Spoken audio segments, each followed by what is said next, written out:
Fans crossing their fingers, hoping she can put this one through the big sticks.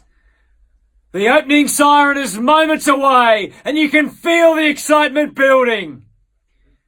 Big contender. Oh, what a contender. Oh, that's a contender for Mark of the Year.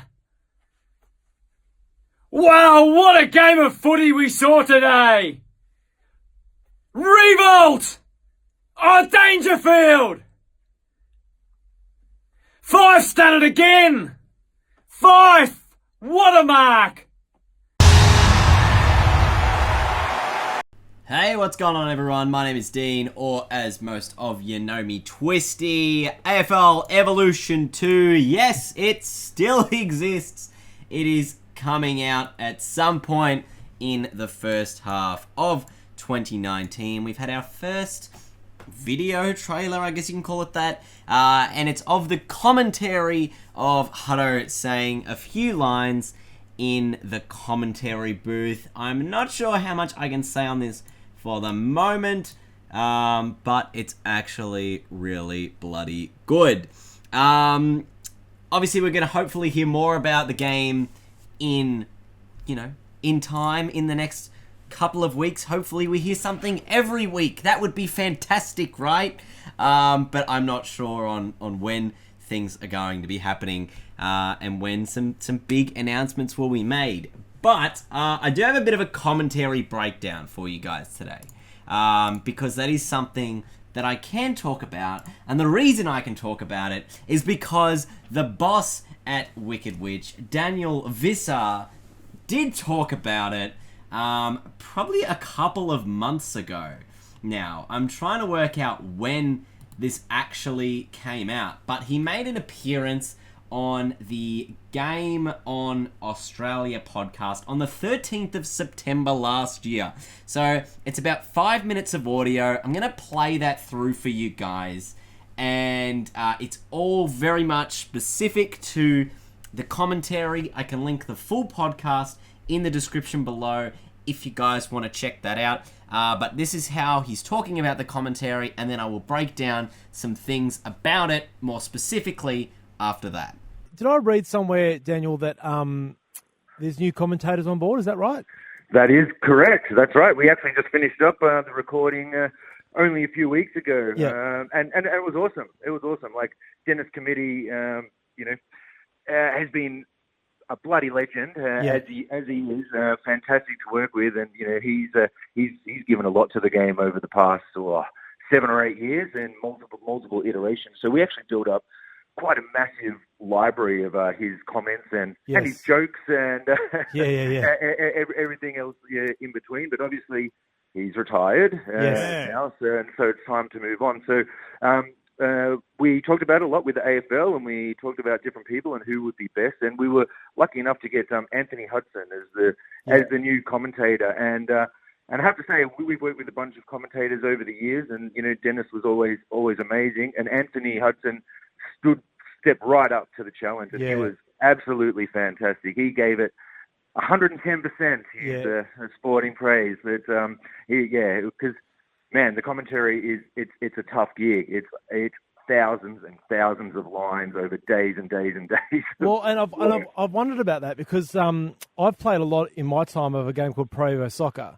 And there's two commentators through all those iterations I've bought, which is I've got two guys, Peter Drury and Jim Begland. I've never actually watched a Premier League game where they've been commentating live. I've just known through playing this game. Right. And I've always found the commentating to be quite stuttered and quite poor, to be quite honest with you. Look, it's a tough one. The actual technical limitations are bloody difficult because basically you've got to get all combinations of sentences, and it has to stitch the audio together, and that's something that we've been improving over the years. So that's one of the things we did. We kind of rewrote the script pretty well from scratch. Because the other script was written for Dennis. We want to capture the nuances and the sayings and the style that the commentator brings. But we also wanted to really improve that stitching together and the inflections of how it goes. So we've done that, and we've already done a bit some tests, and we're starting to put it into the game, and it's sounding really, really good. So we're very happy with the step up. You're never going to get it perfect. I'll be honest. You just can't. Like even FIFA and Madden, they still have issues with that kind of thing. But that's just one of the examples. So that's one of the areas that we've just made a massive improvement to. They were great. Gary Lyons is the colour commentator. Wow, great guest. Well, that's right. So it's good to have a bit of a legend of the sport. Yeah. In the game, and he was awesome too. Both of them was really, really happy with how enthusiastic they were, how patient they were for a start, because it's a tricky gig. Not only do you have to read and make it sound natural, but you kind of got to act and imagine what's going on to get a natural performance. And both of those guys. Yeah, and that's my point. Because and with all due respect to Dennis, and Pete and I both know Dennis through our work here at the radio station that we work at. He comes in quite a lot. It probably seems to me to make more sense to get someone like Anthony and Gary in because they're probably a bit more familiar with how gaming works, and like you said, you have to imagine a lot of stuff and pretend it's happening and make it sound as natural as possible, which I imagine would be quite tough as a voice actor. That's right. Yeah, you've got to be part actor as well. Not just know the sport, not just be experienced at it, not just read and speak naturally, but also kind of act and imagine. And watching them in the sound booths, you can see them. They pretend to turn to the other person, and they pretend they're looking at the screen. They're pointing around to an imaginary field and stuff like that. So they did a good job of really kind of getting the spirit of it. And every commentator's got a different style as well. Of course. Dennis has kind of got that low kind of rolling kind of smoothness to his voice and the way he kind of speaks. Anthony Hudson is a bit more energetic and kind of up vibe. And Gary Lyons as well, kind of he's kind of got that casual kind of quality to the way he kind of talks about things. So cool.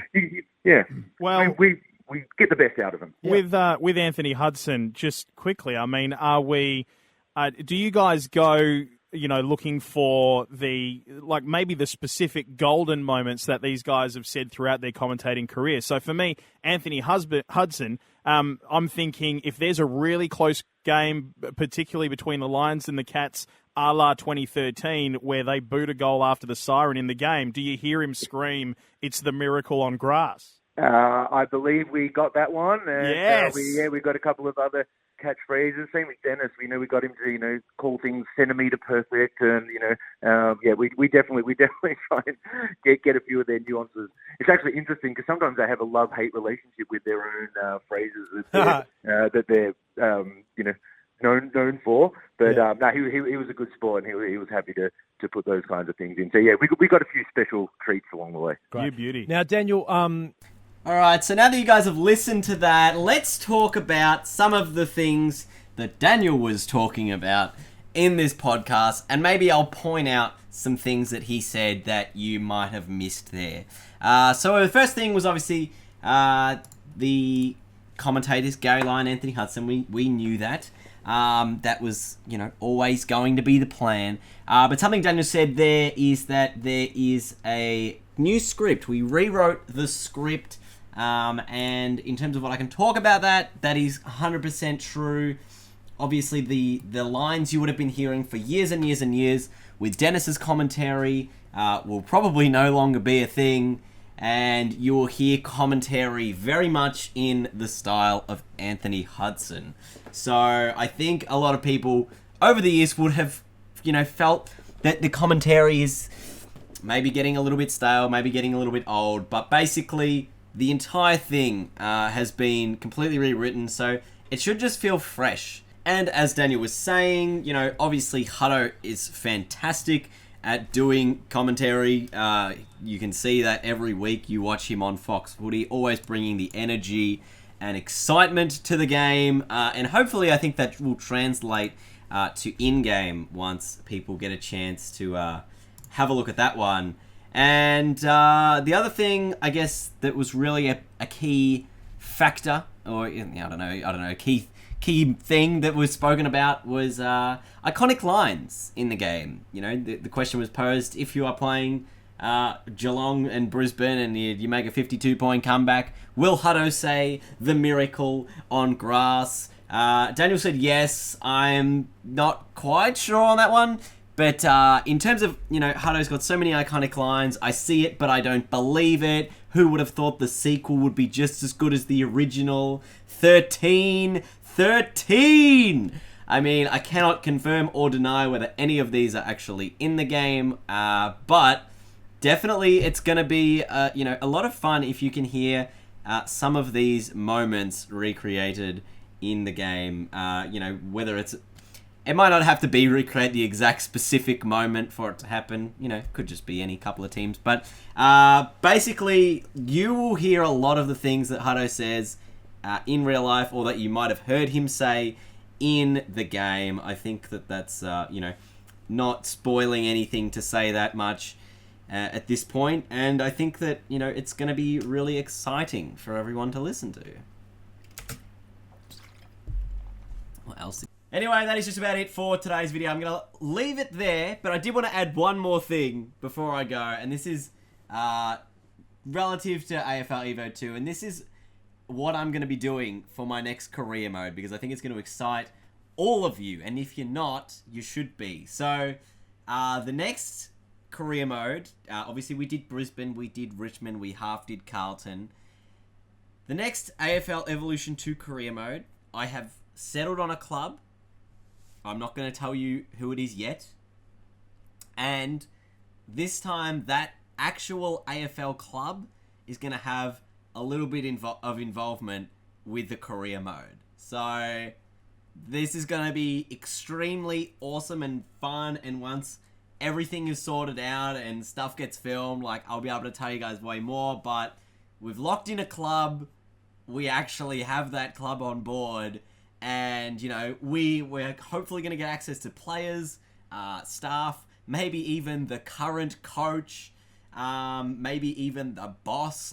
There are so many possible ideas that are running through at the moment, and hopefully it all gets worked out really soon. But when AFL Evo 2 comes out, you're going to want to be subscribed here. So if you're not subscribed already, do that, because this is going to be the greatest video series I would have ever put together on this channel, and this Brisbane career mode was pretty damn good. So you wait till this next career mode comes.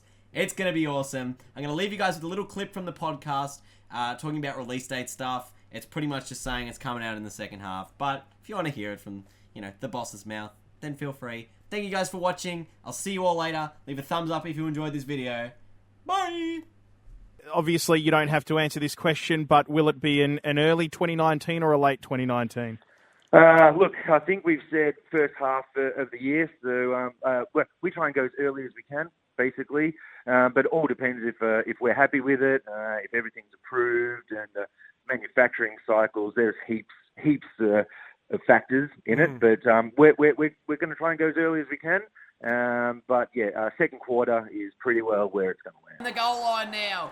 Curnow trying to win this ball now. Gets a handball to Rewalt. Goes off the deck. Rioli dribbles. Not even a dribble, it's a goal. Oh, Charlie Curnow. All kinds of pressure. Here's Rioli. Just kicked one before. Goes with the right foot snap and got another one. That's two.